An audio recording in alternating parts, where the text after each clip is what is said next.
Buenos días, jóvenes. Clase número 23, la Revolución Francesa para octavo básico B. Estamos en la unidad número 3, nuevos principios que configuran el mundo occidental, ilustración, revolución e independencia. Contenido: Revolución Francesa y el fin del antiguo régimen, declaración de los derechos del hombre y del ciudadano, sus alcances y limitaciones y su importancia para la actual concepción de los derechos humanos. Objetivo: analizar cómo las ideas ilustradas se manifestaron en los procesos revolucionarios de fin del siglo XVIII y comienzo del siglo XIX, la Revolución Francesa. Explicar el concepto de derechos del hombre y del ciudadano, difundido en el marco de la Ilustración y la Revolución Francesa, y reconocer su vigencia actual en los derechos humanos. Las habilidades de pensamiento crítico, temporal y espacial, análisis y síntesis. Profesor, quien les habla, nuestro correo profejuan.octavo@gmail.com. ¿A qué se llama Revolución Francesa, muchachos? Se llama Revolución Francesa el periodo histórico desarrollado en Occidente, principalmente en Francia, durante el año 1789, donde se desarrolló el enfrentamiento social, político y económico en contra del antiguo régimen basado en la monarquía absoluta. Esta revolución termina por derrocar el poder absoluto del rey e instaurar un gobierno de la burguesía y las masas populares. Estas serán la fuerza política dominante. Ya a eso se le llama entonces, chicos, la Revolución Francesa.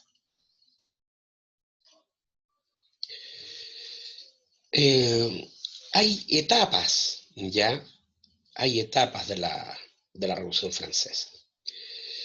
La primera etapa es la monarquía constitucional, la segunda es la primera república, después viene el imperio, después la restauración.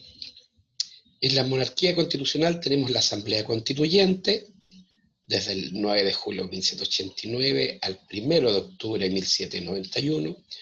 Después viene la Asamblea Legislativa del 1 de octubre de 1791 al 29 de septiembre de 1792.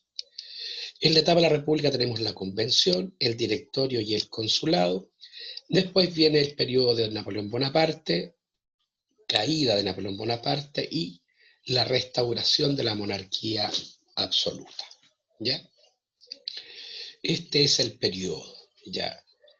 Este es el periodo de que estamos hablando. Básicamente de 1789 a 1799, porque cuando hablamos del periodo del consulado y del imperio, estamos hablando básicamente de cuando Napoleón Bonaparte toma todo el poder y comienza a mandar, ¿no es cierto?, en Francia y en gran parte de Europa. ¿Ya? Recuerden, chicos, cualquier pregunta, por favor, me la hacen. ¿Ya?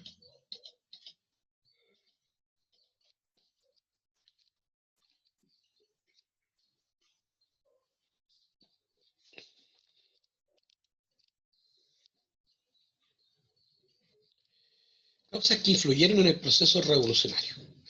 Bueno, la principal son las ideas, ¿eh? Hay que tenerle cuidado a las ideas. Los pensamientos e ideales de los filósofos de la Ilustración del siglo XVIII. El nacimiento del liberalismo y el de los nacionalismos. La independencia de los Estados Unidos, ¿no es cierto? Ya. El aumento del poder de la burguesía. La burguesía, los banqueros, los comerciantes que se enriquecieron en las ciudades a fines de la Edad Media, que recibían el nombre de burgos, ¿ya?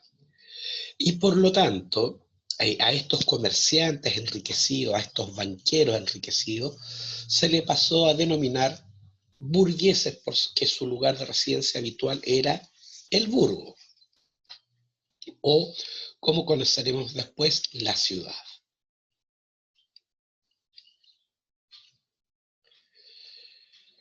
Comparación del antiguo sistema político con el nuevo propuesto por los ideales de la Ilustración. Esto lo vimos, recuerden, chicos, cuando vimos todo el proceso de la Ilustración, que fueron 3 clases, ¿eh? Por eso que yo en esta parte voy a ir más o menos rápido. Sistema político de la monarquía absoluta. La soberanía. ¿Ya? El rey hacía las leyes, el rey hacía cumplir las leyes y el rey aplicaba la ley. En el nuevo sistema político, ya la soberanía, el poder reside en una asamblea elegida por el pueblo. Y esta asamblea hace las leyes, ¿no es cierto?, nombra los tribunales que hacen cumplir las leyes y para que, ¿no es cierto?, tribunales especializados que puedan juzgar las leyes. Pero antes de la Revolución Francesa, ya, y casi como con 15 años de anticipación, en las 13 colonias inglesas que están en la costa atlántica de Norteamérica, ¿ya? El 11 de julio de 1776 se declara la independencia de las 13 colonias del Imperio Británico. Nace los Estados Unidos de Norteamérica. Bueno, aquí hay un error, ¿no es cierto? O sea, es el 4 de julio, no el 11, ¿ya? El 4 de julio, ¿ya?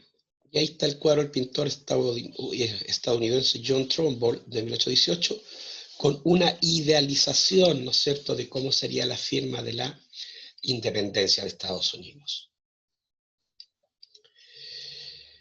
La sociedad francesa antes de la Revolución de 1789, ¿ya? Recuerde que tenemos una sociedad estamental donde los grupos sociales son cerrados. Cerrados quiere decir que no hay movilidad social, uno pertenece al grupo en que nace, ¿ya? Y es casi una condena, excepto que uno ingresara al clero, que se hiciera cura o se hiciera monja, y era la única manera de poder ascender, ¿ya? Hubo papas que eran tan pobres que cuidaban chanchos cuando eran chicos, pero después, al hacerse curas, llegaron a ser la máxima autoridad de la Iglesia Católica. La otra característica de la sociedad estamental, recordemos, es que hay un grupo que es privilegiado respecto de otro grupo que no es privilegiado. Y cuando hablamos de privilegio, estamos básicamente de que hay unos que pagan impuestos, que es el tercer estado, compuesto por la burguesía, las personas que viven en las ciudades, es decir, banqueros, comerciantes, artesanos urbanos, asalariados urbanos y evidentemente los campesinos. Ellos pagan impuestos para mantener al clero, ¿ya? O sea, a los curas de la Iglesia Católica, a los nobles, ¿no es cierto?, ¿ya? A los nobles, a la nobleza que creó Carlomagno, ya en el siglo IX, en Europa, los condes, los marqueses, los duques, ¿no es cierto?, que sustentaban su poder en la tenencia de la tierra. Y evidentemente la persona que estaba en la cúpula, ya, en la cúpula del poder, que era, ¿no es cierto?, el rey, el monarca absoluto. El rey se encontraba por encima de los estamentos, era supuestamente un delegado de Dios con poder absoluto y hereditario. Los nobles, este era el grupo compuesto por príncipes, duques y otros con títulos de nobleza. No pagaban impuestos y eran dueños de la mayor parte de las tierras. Finalmente ocupaban los principales cargos de la administración y del ejército. El clero, compuesto por el clero y funcionarios de la iglesia, el alto clero poseía grandes riquezas, tampoco pagaban impuestos, era el soporte ideológico, ¿no es cierto?, de la monarquía. Y el tercer estado, formado por burgueses, campesinos y artesanos, correspondían a más del 80% de la población del reino. Era la fuerza de trabajo, pagaban impuestos y tenían que estar sometidos al absolutismo real, sumado a los abusos y a las injusticias de los estamentos privilegiados, los nobles y el clero, que no porque se declarasen curas iban a seguir las enseñanzas de Cristo, ya eran abusivos como cualquier señor feudal. Propaganda caricaturesca de la época, así retrataban los revolucionarios el descontento de los grupos mayoritarios del tercer estado, quienes se encontraban sometidos al abuso y desigualdades por los dos estamentos privilegiados, la nobleza y el clero. Ya. Lo analizamos también en las clases pasadas, ¿no es cierto? El pueblo sobre sus hombros, ¿no es cierto?, a la nobleza y al clero. Abusos hacia el tercer estado.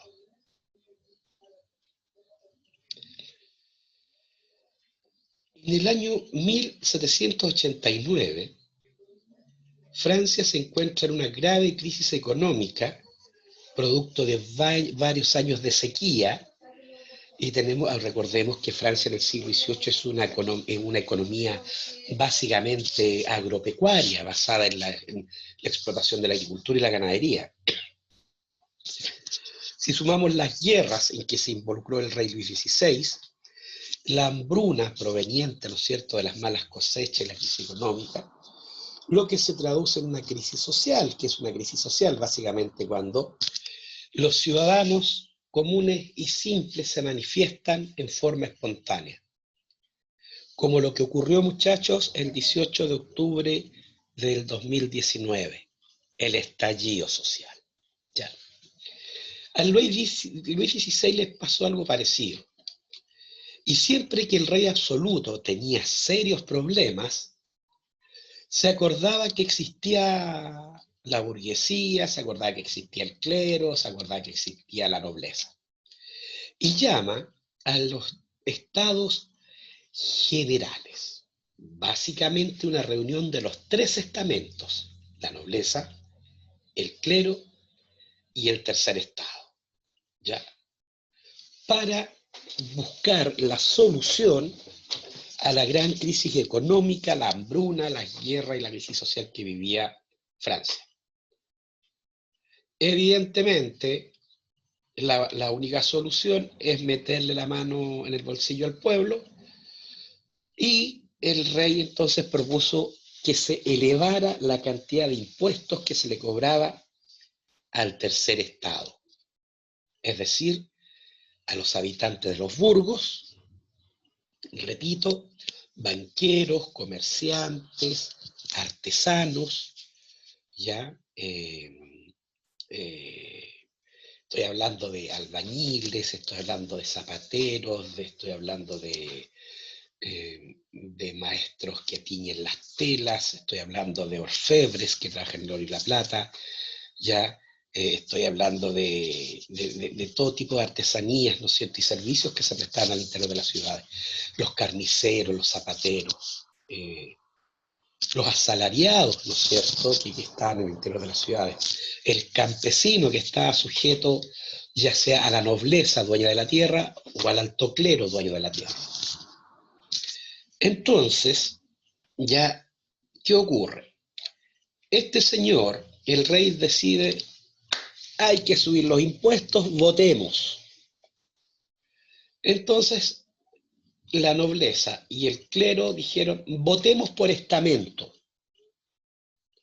La nobleza un voto, el clero un voto y el tercer estado un voto. ¿Qué dijo el tercer estado? Que tenía la mayor cantidad de diputados o representantes. No, señores, votemos por representantes. Y los representantes de la nobleza y el clero, que eran minoría, le dijeron, no, señores, votemos por estamento. ¿Quién se la juega? ¿Cuál es el problema que les he planteado? ¿Por qué los grupos privilegiados querían votar por estamentos y por qué el tercer estado quería votar por diputado o por representante? ¿Quién se la juega?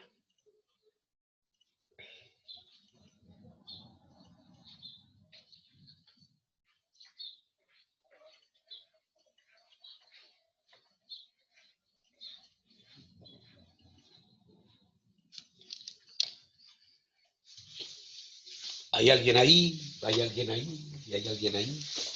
Es que yo Profe, no sé. ¿puede repetir la pregunta? Que tuve un problema con el computador. Bueno, este rey que está aquí, Luis XVI, se vio enfrentado a una aguda crisis económica producto de una serie de sequías que afectaron ya a Francia. Y si recordamos que Francia es un país básicamente que basa la mayor parte de su economía en la actividad agrícola y ganadera, evidentemente esto se tradujo, ¿no es cierto?, en una hambruna, es decir, en falta de alimentos para la población, lo que a su vez se traduce en un descontento de las personas en contra de sus gobernantes, ¿no es cierto? Y si a eso le sumamos, ¿no es cierto?, las guerras en que se había involucrado Luis XVI, tenemos un estado de crisis. Y cuando el rey, que tenía el poder absoluto, se veía con el agua hasta el cuello, se acordaba de una institución que provenía de la Edad Media y que se llamaban los Estados Generales, es decir, se llamaba a los representantes de los tres estamentos, de la nobleza, que no paga impuestos, el clero, que no paga impuestos, y el tercer estado, que es el que paga impuestos. ¿Quiénes conforman el tercer estado? Recordemos, los habitantes de los burgos, es decir, los artesanos, ¿no es cierto?, los banqueros, los comerciantes, los obreros urbanos y los campesinos.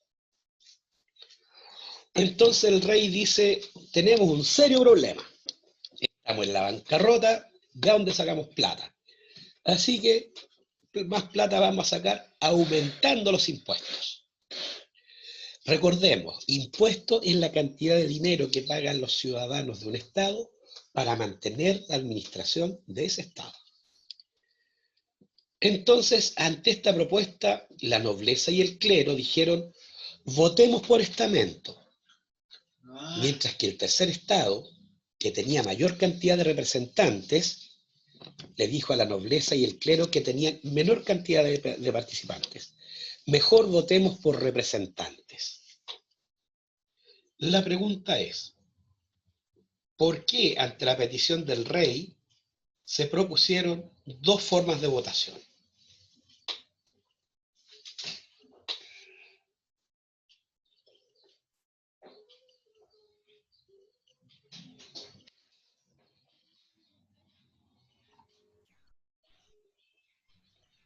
No sé. ¿A nadie se le ocurre? Bueno, No, pero que están poniendo atención, evidentemente.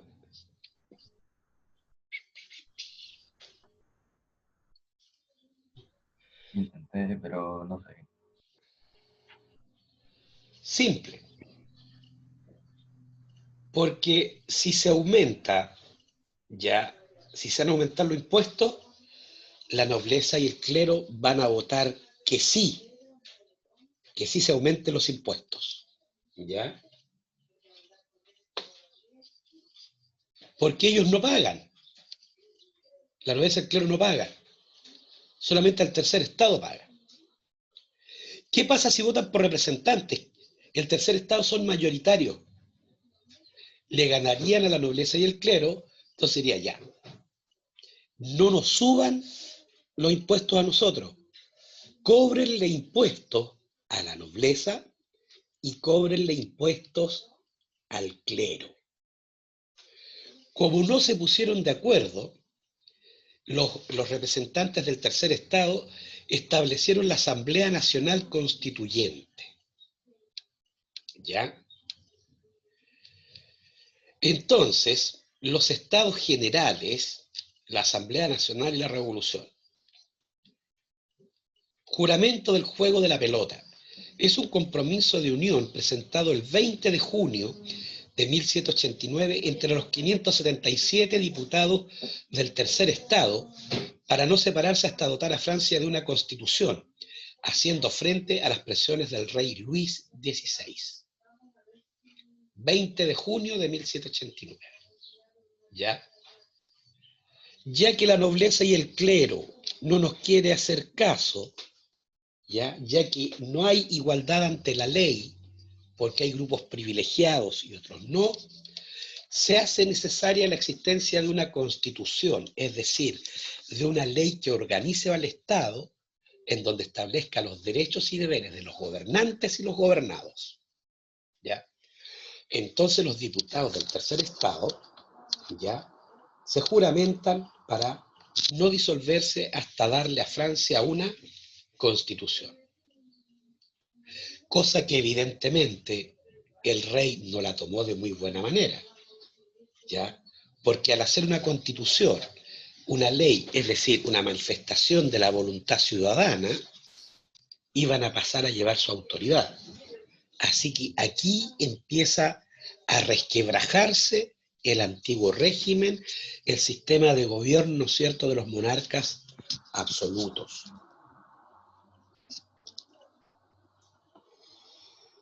Orígenes de la Asamblea Nacional Constituyente, que ese fue el nombre, ya que se dieron estos 577 diputados del tercer estado.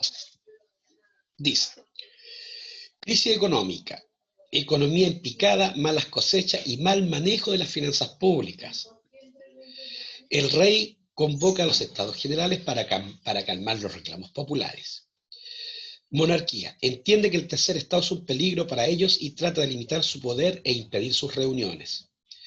El tercer estado se revela convirtiéndose en Asamblea Nacional, organismo con el máximo poder de Francia. Promulgó los derechos del hombre y del ciudadano, además de una nueva constitución. De hecho, al rey Luis XVI no le gustaba gobernar. Pasaba una gran parte del día arreglando relojes. Hubiese sido muy feliz esta persona si en vez del peso de la corona hubiese tenido un taller, ¿no es cierto?, donde confeccionara o arreglara relojes. El rey relojero, así le van a decir. Una de las grandes proezas de la Asamblea Nacional Constituyente es la Declaración de los Derechos del Hombre y del Ciudadano de 1789. Esta se define los derechos naturales e imprescriptibles como la libertad, la propiedad, la seguridad, la resistencia a la opresión. Asimismo, reconoce la igualdad de todos los ciudadanos ante la ley y la justicia. Y por último, afirma el principio de separación de los poderes del Estado. ¿Ya? La Declaración de los Derechos del Hombre y del Ciudadano. ¿Qué es lo que reconoce? La libertad de todos los seres humanos. ¿Cómo conciben los revolucionarios franceses la libertad? La conciben como la capacidad de optar entre opciones distintas, pero sin dañar a nadie. Establecen como un derecho humano la propiedad, ya que todos los que constituyen los diputados del tercer estado son burgueses, son grandes comerciantes, son grandes banqueros, personas que manejan mucho dinero. Por lo tanto, se consagra como un derecho, evidentemente, el derecho a la propiedad. La seguridad, porque es en un ambiente seguro donde los burgueses pueden multiplicar su capital y hacerse más ricos. El de la resistencia a la opresión, ¿no es cierto? Y la igualdad de todos los ciudadanos ante la ley y la justicia. Esto sí que es muy lindo ya, porque establece que todos los seres humanos somos iguales ante la ley, sin distinción de raza, color de piel, opción sexual, opción religiosa, etc. ¿Ya? Y por último, afirma, ¿no es cierto?, que como el poder del Estado es tan incontrastable, es tan grande, este tiene que dividirse para evitar, por un lado, el abuso de poder y por otro lado, la corrupción. Y es así entonces que debe haber un poder ejecutivo que administra y gobierna el Estado, un poder legislativo, ¿ya?, que se encargue, ¿no es cierto?, de hacer las leyes, de modificar las leyes y de anular o derogar las leyes. Y también debe haber un poder judicial, ¿no es cierto?, que sea el encargado de aplicar las leyes. Dependiendo del tiempo histórico, ¿no es cierto?, el poder ejecutivo fue encarnado por un monarca constitucional, un presidente de la República, un primer ministro. El poder legislativo, ¿no es cierto?, un parlamento, en el caso de las monarquías constitucionales, o un Congreso Nacional, en el caso de las repúblicas. Y, ¿no es cierto?, la función de administrar y aplicar la justicia siempre ha sido prioritario y privativo de los tribunales de justicia. ¿Ya? Hasta aquí, chicos, ¿alguna pregunta? No, profesor. Ninguna, No, profe, profe. todo claro. Ya.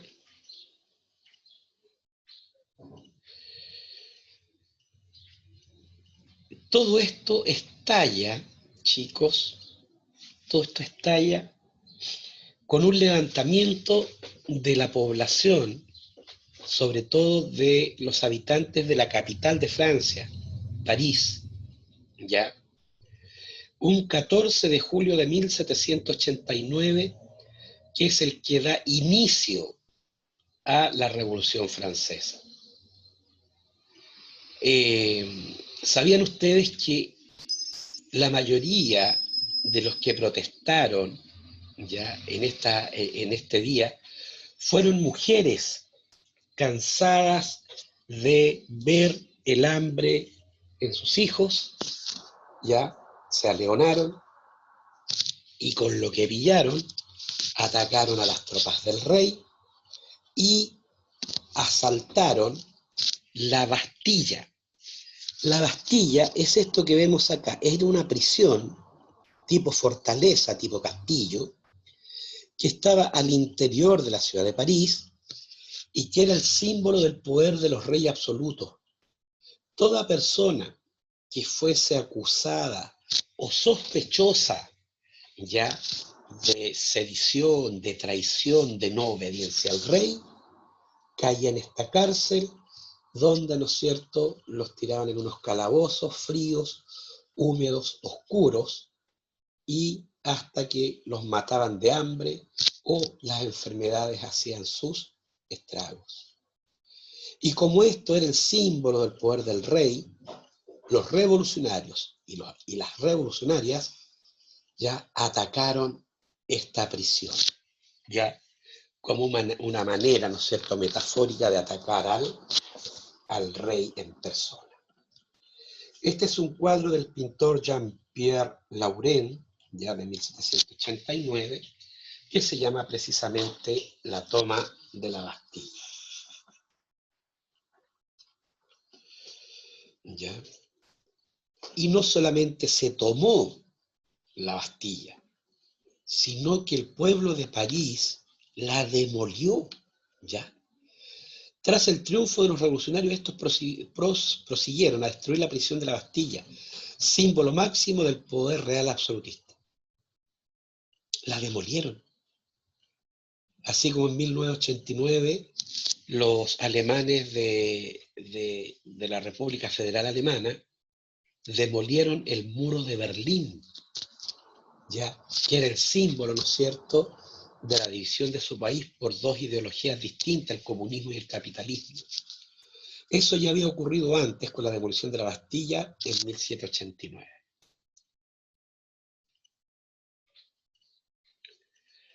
Bien. Logros de la Asamblea Nacional Constituyente, ¿ya? Asamblea Nacional Constituyente, 9 de julio de 1789 al 1 de octubre de 1791, ¿ya? Aproximadamente 2 años, ¿ya? ¿Cuáles son los logros? Bien, estaba compuesta por partidos políticos como los jacobinos y los girondinos, ¿ya? Una cosa, cuando hacían sus reuniones en la ahí en donde el rey jugaba la pelota, los jacobinos se sentaban en las graderías en el sector izquierdo y los girondinos se sentaban en el sector derecho. Los jacobinos querían ejecutar al rey e instaurar una república, mientras que los girondinos querían mantener al rey, pero que éste sí acatara una constitución. Y de allí, desde la Revolución Francesa en adelante, a las personas ya que tienen ideas más radicales respecto a la sociedad, es decir, que quieren cambios bruscos y violentos del sistema, se les diga que son de izquierda. Y a las personas que quieren mantener el orden de cosas existentes, se les dice que son de derecha. De centro, obviamente, como su nombre lo dice, son las posturas más equilibradas que están de acuerdo con los cambios que propone la izquierda, pero también con lo que se debe mantener según la derecha. Los famosos 3 tercios políticos, izquierda, centro y derecha. Abolición jurídica de la monarquía, El 29 de agosto de 1789 se aprueba la Declaración de los Derechos del Hombre y del Ciudadano. Se confiscaron los bienes de la Iglesia y los cargos eclesiásticos deben ser elegidos. Se proclama la Constitución de 1791, ya por lo tanto se hace una monarquía constitucional, ¿ya? O sea, el rey va a seguir gobernando, pero tiene que obedecer las leyes igual que todos los ciudadanos. En 1791 también se declaran los derechos de la mujer y la ciudadana. Miren, ¿ya? Paralelo a los derechos del hombre y del ciudadano, un grupo de mujeres que habían sido, ¿no es cierto?, el núcleo fundamental de la toma de la Bastilla y los desórdenes, también proclamaron, ¿no es cierto?, los derechos de la mujer y la ciudadana. Capítulo poco conocido de la historia de la Revolución Francesa, pero chicas, ustedes tuvieron un papel fundamental y brillante en ese acontecimiento histórico. Y evidentemente se instaura la soberanía popular, eso sí, con el voto o sufragio censitario.